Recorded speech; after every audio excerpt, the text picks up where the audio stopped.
سلام علیکم خانم عزیز، سلامت خانواده سلامت باشین. پیغمبر مثلا گفته که اگر کی 1000 تا آدمی به سواد بیایه گفته قطعشون گپ زدن آسان است گفته، لیکن اگر یک آدمی گفته به سواد بیایه آدم قدر چیکار میزنه؟ این آدمایی که همین عیبجویی میکنن، کمبودجویی میکنن، خود همین کانالی همین سوسایتی مده چیکار میکنن؟ همین انسان ها هستن که یک کتاب صحیفه زدگی نیستن، مکتب چی خوندگین خودشون میدونن، خدای تو سرشون یگون کتاب بدیر صحیفه زدگی نیستن، یگون کتاب خوندگی نیستن، این نمیخونن، خوندن هم نمیخوانیم. این از هم قومی هستن که در زمانی پیغمبران خیلی کردن کو پیغمبران میگن که شما دروغگو هستین. پیغمبر خودمون چی میکردن؟ میگفتن که تو چی هستی؟ جادوگر هستی، تو فریب شاعر هستی، تو پیغمبر مثلا دیوانه میگفتن. نمیرم شما همه خیلی میگم ما آیت قرآن به شما میفهمونی، حدیث میفهمونی، معلومات تیوی میتیم، قدر معلومات فایده ور من میتیم به شما. مرا چی میگین شما؟ هر گپو میگین. برای چی گپ شما میگین؟ برای که شما هم آدمایی که در زمانه پیغمبر بودن همون هستین، نسل به نسل میره و هیچ کس در مدیسین هست که میگن که гендера никто не поменял. гендера هیچ کس یاد کردگی نیست و خون به خون میره. میگن که حالا سینزوش نرا میگن توش که ما حرامیان. همین انسان میره و سینزوتش. اگر همون انسان باباش گذشتهش دز باشه دز میره پشت به پشت. آدم اگر که آهنگر باشه پشت به پشت آهنگر میره. آدم دیندار پشت به پشت دیندار میره. آدمی چی میگن استا پشت به پشت استا میره. این آدمای عیبجو کمبودجو آدمای چی میگن مسخره کنن پشت به پشت میره، پشت به پشت میره. میگن که مادر چگونه دختر نمونه، پدر چگونه میگن پسر نمونه. همین خزر مسئله زور داریم ما تاجیک خون مسئله زور داریم. همینه.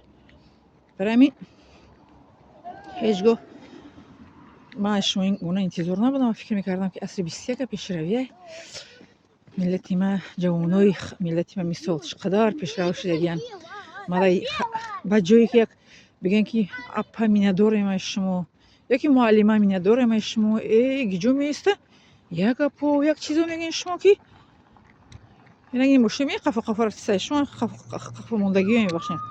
اما دامه که خیلی سوال میتونم کنم دامه که قفا موندگی هم میشه مشکل قفا رفته در ویدیو ما اومده سه قفا نکیم. انا که گوش کنید میگم من از اون چیزایی نیستم که چی میگن آدمایی که در اینجا بلاگر نکنم بلاگر نیست میکنمش دیگهش که من هم آدمایی که ویدیو میمونم نفرا نیست که من اصلا وایرون شاید که با احساسات با شما گپ زدم. نه من آرام گپ میزنم با شما آگاهی میتیم که از خداوند بترسین برای که این دنیا میگذره. گفتی بابا بیبی گذشتگیمون که این دنیا میگذره بهش کسی نمیمونه. میگه دل به این دنیا ببند که دنیای چی میگن فانی بگذره نوبت پیری و نوجوانی بگذره. شما بس که نمی کاری به معنیگی تون گپ به معنی گپ زنی تون همه کار کردین خودریزایی و زینوکاری و کسالای ویچ سپید وقتون گرفتن با عیبجویی در اومدین با طرف عیبجویی گذاشتین. همین قدر شما دا میگیم که همون بینین میگه که کدو از کدو رنگ میگیره. همسایه شما همسایه‌تون نمیبینین که در آدمای مسلمانایی که پیشروی انزان شما در قزاقستان، در ازبکستان، در قرقیزستان چقدر همونا رو احترام میکنن، همونا رو مثل کامنتاریای خوشرو مینویسن، لایک میمونن، چقدر پرسموتر دارن، چقدر پادپیسک دارن. پادپیسکاشون حد حساب نداره. شما را یگان فایده تون نمیبینین بغیر از ضرر گپای بیمانیتون. لیکن ان شاءالله که ما ضررتون نمیتونین شما عصب مرا ان شاءالله که برکنید عصبای خودتون ویران میشه برای که عصبای شما این تگ ویرانه. گفتم اگه خود عصبای شما به اینم ویرانه آرام آدمی که عصبش آرام خیلی گپای بیمانی نمیشه سوال بیمانی نمیته داخل میتره یگان کسا نکیم شما را در کامنتاری دیگه را میبینیم. خیلی شما را بلاگرای دیگه چه چی میگن شما انا چی مشروع دارم ایتاری دارم میگن کن بلاگرا من این خیلی عقب پختستم من عقب پذیر به شما نشون میدم نه به یگان سوال شما جواب میدم. فهمیدین دو دهن گیرین سوالاتون در دلتون میمونم خیلی جواب نگرفته. فهمیدین یگان سوال شخصی جواب نمیدم برای که شما یگان چیزی با موضوعی که با کسب هنری من شما سوال نمیتین شما مرا نادیده میگیرین شما پسند نمیکنین مرا احترام میکنین. یکو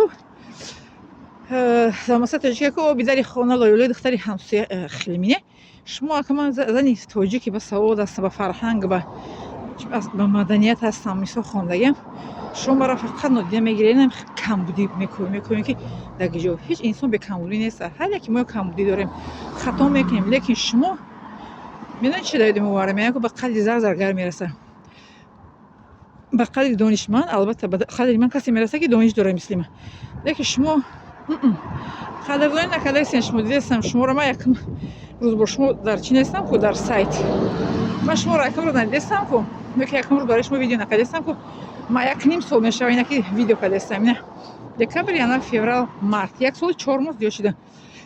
Май ноябри 2024 мисол дар ами ютуб видео мемонам. Лекин ҳеҷ кас ба монанди ҳамватани худам маро гапҳои паст баланд гуфтагӣ нест. ҳеҷ кас ба монанди ҳамватанам мара айбҷӯӣ кардагӣ нест. ҳеҷ кас ба монанди ҳамватанам мара камбуҷӣ кардагӣ нест. лекин афсӯс ки мега ку ҳар чӣ кар бо ман хеш кард. шумо мара мекунед, қиёмат дар назди худованд ҷавоб медиҳед. ҳеҷ гап не. ман қиёмат аз Аллоҳ таоло аҷри шумо мегирам. мара метиҳанд азобҳои чӣ мегӯянд, гуноҳҳои маро дар шумо метиҳанд. касе ки ҳамихел мекунед маро меранҷонед, ситам мекунед. пас медонед давомш чӣ мешавад. як кас тарафи ҷаннат кард, тарафи дузах. шумо фикр накунед ки ба ин гапотон мара ягон асаби маро вайрон мекунед, чӣ мекунед. не, ҳеҷ гуф.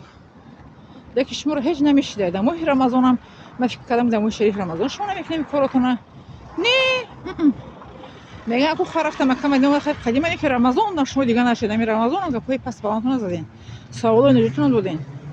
худованд шуморо нигоҳ дорад. мина саломат хона бостед. мин надорам аз шумо.